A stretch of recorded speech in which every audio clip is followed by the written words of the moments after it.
Audio site ಕೊಟ್ಟಿದ್ರೆ audio ತುಣುಕಿನಲ್ಲಿ Pakistan ಜಿಂದಾಬಾದ್ ಅಂತಿರೋದು ಅಲ್ಲಿ ರಚಿತಾ ಇದೆ. ಅದನ್ನ ಇಟ್ಕೊಂಡು ಭಾರತೀಯ ಜನತಾ ಪಕ್ಷ ಟ್ವೀಟ್ ಮಾಡ್ತಿದೆ. ದೇಶದ್ರೋಹಿಗಳಿಗೆ ಭಾರತೀಯ ಕಾಂಗ್ರೆಸ್ ಸಪೋರ್ಟ್ ಮಾಡ್ತಿದೆ, ನಿಮ್ಮನ್ನ ಟ್ಯಾಗ್ ಮಾಡಿದ್ದಾರೆ. ಮೊದಲನೇದಾಗಿ ಬಿಜೆಪಿಯವರು ಖಾಸಗಿ ಸಂಸ್ಥೆಗಳನ್ನ ಇಟ್ಕೊಂಡು ಖಾಸಗಿಯಾಗಿ ಫೊರೆನ್ಸಿಕ್ ವರದಿಗಳನ್ನ ತರಿಸಿ ಸಾರ್ವಜನಿಕರಲ್ಲಿ ಆತಂಕ ಸೃಷ್ಟಿ ಮಾಡದೆ ಮೊದಲನೇ ದೇಶದ್ರೋಹದ ಕೆಲಸ. ಇದು ಸಾಮಾನ್ಯ ಪ್ರಕರಣ ಅಲ್ಲ. ಒಂದು ದೇಶದ್ರೋಹದ ಘೋಷಣೆ ಕೂಗಿದ್ದಾರೆ ಅಂತ ಹೇಳ್ತಾ ಇದ್ದಾರೆ. ಅದಕ್ಕೆ ಸರ್ಕಾರ ಉತ್ತರ ಕೊಡಬೇಕು. ಬಿಜೆಪಿಯವರು ಖಾಸಗಿ ಸಂಸ್ಥೆಗಳ ಹತ್ರ ಹೋಗಿ ಮಾಡಿಸ್ಕೊಂಡು ಅದು ಪಬ್ಲಿಕ್ ಮಾಡ್ತಾ ಇದಾರಲ್ಲ, ಅದು ಮೊದಲನೇ ದೇಶದ್ರೋಹದ ಕೆಲಸ. ಒಂದನೇದು, ಈ ಸಂಸ್ಥೆಯ ಕ್ರೆಡಿಬಿಲಿಟಿ ಏನು, ಯಾವುದೋ clue for evidence forensic lab ಅಂತ ಇದೆ. ಇವರು ಖಾಸಗಿಯಾಗಿ ಏನಾದರೂ ಮಾಡ್ಕೊಳ್ಳಿ, ದಟ್ ಈಸ್ ಓಕೆ. ಅವರು ಬಹುಶಃ ಸರ್ಕಾರದ್ದು ಅವ್ರ ತರಬೇತಿ ಇದೆಯೋ ಸರ್ಟಿಫಿಕೇಶನ್ ಇದೆಯೋ ನನಗೆ ಗೊತ್ತಿಲ್ಲ. ಇದ್ರೂ ಕೂಡ ಇಂಥ ಸೂಕ್ಷ್ಮ ವಿಚಾರಗಳನ್ನ ಗಮನಕ್ಕೆ ಲೋಕಲ್ ಪೊಲೀಸ್ ಸ್ಟೇಷನ್ ಇರ್ಬೋದು ಅಥವಾ ಸರ್ಕಾರದ ಗಮನಕ್ಕೆ ತಂದು ಮಾಡಬೇಕಾಗಿತ್ತು. ಅಷ್ಟು ಮೆಚ್ಯೂರಿಟಿ ಇರಬೇಕಾಗಿತ್ತು ಇದಕ್ಕೆ. ಆಮೇಲೆ ಬಿಜೆಪಿಯವರು ಏನು ಅವರಿಗೆ ಕೊಟ್ಟಿರೋ ಫುಟೇಜ್ ಇದೆ ಅಲ್ವಾ, ಅದು ಯಾವ ಫುಟೇಜು? ಯಾಕಂದ್ರೆ ನಾವು ಸುಮ್ಮನೆ ಇಂಟರ್ನೆಟ್ ನಲ್ಲಿ ಡೌನ್ಲೋಡ್ ಮಾಡ್ಕೊಂಡು, ನನ್ಗಿಂತ ಚೆನ್ನಾಗಿ ನಮ್ಮ ಮಾಧ್ಯಮ ಸ್ನೇಹಿತರಿಗೆ ಗೊತ್ತಿದೆ, ನಾವು ಇಂಟರ್ನೆಟ್ ನಲ್ಲಿ ಡೌನ್ಲೋಡ್ ಮಾಡಿಬಿಟ್ಟು ಆಡಿಯೋ ಕ್ವಾಲಿಟಿ ಇರ್ಬೋದು, ವಿಡಿಯೋ ಕ್ವಾಲಿಟಿ ಇರ್ಬೋದು, ಅದು ಸಪ್ರೆಸ್ ಆಗೇ ಆಗುತ್ತೆ. ಅದು ಯಾವ ಫುಟೇಜ್ ಕೊಟ್ಟಿದ್ದಾರೆ ಒಂದನೇದು. ಎರಡನೇದು, ರಾ ಫುಟೇಜ್ ಕೊಟ್ಟಿದ್ರೆ ಎಲ್ಲಿಂದ ಸಿಕ್ತಿ ಇವರಿಗೆ ರಾ ಫುಟೇಜು? ಯಾಕಂದ್ರೆ ಹಲವಾರು ಕ್ಯಾಮ್ರಾಗಳಿತ್ತು ಅವತ್ತು, ಹಲವಾರು ಮಾಧ್ಯಮ ಸ್ನೇಹಿತರಲ್ಲಿ ಆ ರಾ ಫುಟೇಜ್ ಇದೆ. ಆ ರಾ ಫುಟೇಜ್ ಎಲ್ಲಿಂದ ಸಿಕ್ತು? ಮತ್ತೆ ಈ ಫುಟೇಜ್ ಯಾವ ರಾ ಫುಟೇಜ್ ಇದೆಯಾ ಅಥವಾ ಇಂಟರ್ನೆಟ್ ಇಂದ ಡೌನ್ಲೋಡ್ ಮಾಡೋದಿದ್ಯಾ ಅಥವಾ ನಿಮ್ಮ ಚಾನೆಲ್ಗಳಿಂದ ಡೌನ್ಲೋಡ್ ಮಾಡಿದ್ಯಾ? ಅದನ್ನು ಇವ್ರಿಗೆ ಗೊತ್ತಿಲ್ಲ. ಆಮೇಲೆ ಸಂವಾದ ಫೌಂಡೇಶನ್ಗೆ ಏನ್ ಇಂಟ್ರೆಸ್ಟ್? Who are they? ನೀವು ಹೇಳ್ದಂಗೆ RSS ಅವರು ಭಜನೆ ಆಡುವಂತ ಸಂಸ್ಥೆ ಇದು. ಯಾವ ರೀತಿ ಸಾಮಾಜಿಕ ಜಾಲತಾಣದಲ್ಲಿ ಇವರು ಜಾತಿ ಜಗಳ ಹಚ್ತಾರೆ ಅವರ ಚಾನೆಲ್ ಇಂದ ಎಲ್ಲರಿಗೂ ಗೊತ್ತಿದೆ. And who are they?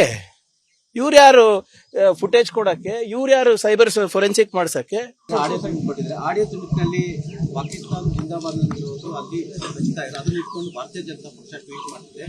ದೇಶದ್ರೋಹಿಗಳಿಗೆ ಭಾರತೀಯ ಕಾಂಗ್ರೆಸ್ ಸಪೋರ್ಟ್ ಮಾಡ್ತಿದೆ, ನಿಮ್ಮನ್ನ ಟ್ಯಾಗ್ ಮಾಡಿದ್ದಾರೆ.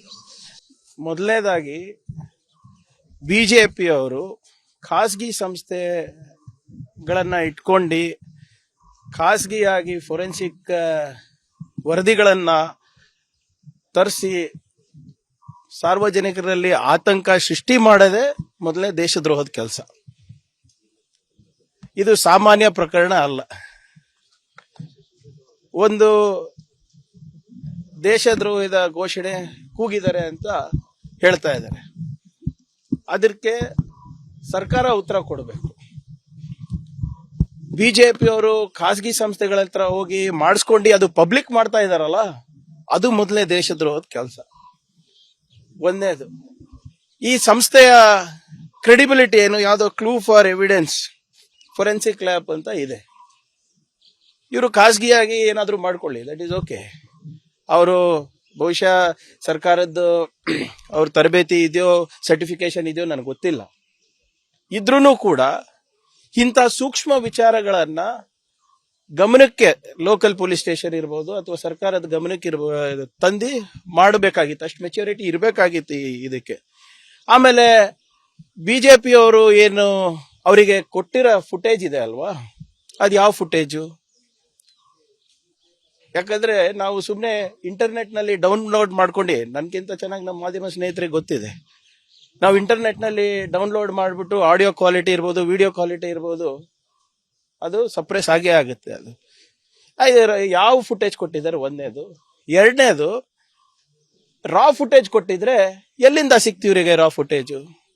ಯಾಕಂದ್ರೆ ಹಲವಾರು ಕ್ಯಾಮ್ರಾಗಳಿತ್ತು ಅವತ್ತು, ಹಲವಾರು ಮಾಧ್ಯಮ ಸ್ನೇಹಿತರಲ್ಲಿ ಆ ರಾ ಫುಟೇಜ್ ಇದೆ. ಆ ರಾ ಫುಟೇಜ್ ಎಲ್ಲಿಂದ ಸಿಕ್ತು? ಮತ್ತೆ ಈ ಫುಟೇಜ್ ಯಾವ ರಾ ಫುಟೇಜ್ ಇದೆಯಾ ಅಥವಾ ಇಂಟರ್ನೆಟ್ ಇಂದ ಡೌನ್ಲೋಡ್ ಮಾಡೋದಿದ್ಯಾ ಅಥವಾ ನಿಮ್ಮ ಚಾನೆಲ್ಗಳಿಂದ ಡೌನ್ಲೋಡ್ ಮಾಡಿದ್ಯಾ ಅದನ್ನು ಇವ್ರಿಗೆ ಗೊತ್ತಿಲ್ಲ. ಆಮೇಲೆ ಸಂವಾದ ಫೌಂಡೇಶನ್ಗೆ ಏನ್ ಇಂಟ್ರೆಸ್ಟ್? Who are they? ನೀವು ಹೇಳ್ದಂಗೆ RSS ಅವರು ಭಜನೆ ಆಡುವಂತ ಸಂಸ್ಥೆ ಇದು. ಯಾವ ರೀತಿ ಸಾಮಾಜಿಕ ಜಾಲತಾಣದಲ್ಲಿ ಇವರು ಜಾತಿ ಜಗಳ ಹಚ್ತಾರೆ ಅವರ ಚಾನೆಲ್ ಇಂದ ಎಲ್ಲರಿಗೂ ಗೊತ್ತಿದೆ. And who are they? ಇವ್ರು ಯಾರು ಫುಟೇಜ್ ಕೊಡಕ್ಕೆ? ಇವ್ರು ಯಾರು ಸೈಬರ್ ಫೊರೆನ್ಸಿಕ್ ಮಾಡ್ಸಕ್ಕೆ? ಅನುಕ್ಷಣದ ಸುದ್ದಿಗಳಿಗಾಗಿ ವಿಸ್ತಾರ ನ್ಯೂಸ್ ಯೂಟ್ಯೂಬ್ ಚಾನೆಲ್ ಸಬ್ಸ್ಕ್ರೈಬ್ ಮಾಡಿ. ಹೊಸ ಸುದ್ದಿಗಳ ನೋಟಿಫಿಕೇಶನ್ಗಾಗಿ ಬೆಲ್ ಐಕಾನ್ ಕ್ಲಿಕ್ ಮಾಡಿ. ಲೇಟೆಸ್ಟ್ ಅಪ್ಡೇಟ್ಸ್ಗಾಗಿ www.vistaranews.com ವೆಬ್ಸೈಟ್ಗೆ ವಿಸಿಟ್ ಮಾಡಿ. ಅಂಗೈಯಲ್ಲೇ ಜಗತ್ತಿನ ಸುದ್ದಿ ತಿಳಿಯಲು ವಿಸ್ತಾರ ನ್ಯೂಸ್ ಕನ್ನಡ ಆಪ್ ಡೌನ್ಲೋಡ್ ಮಾಡಿ.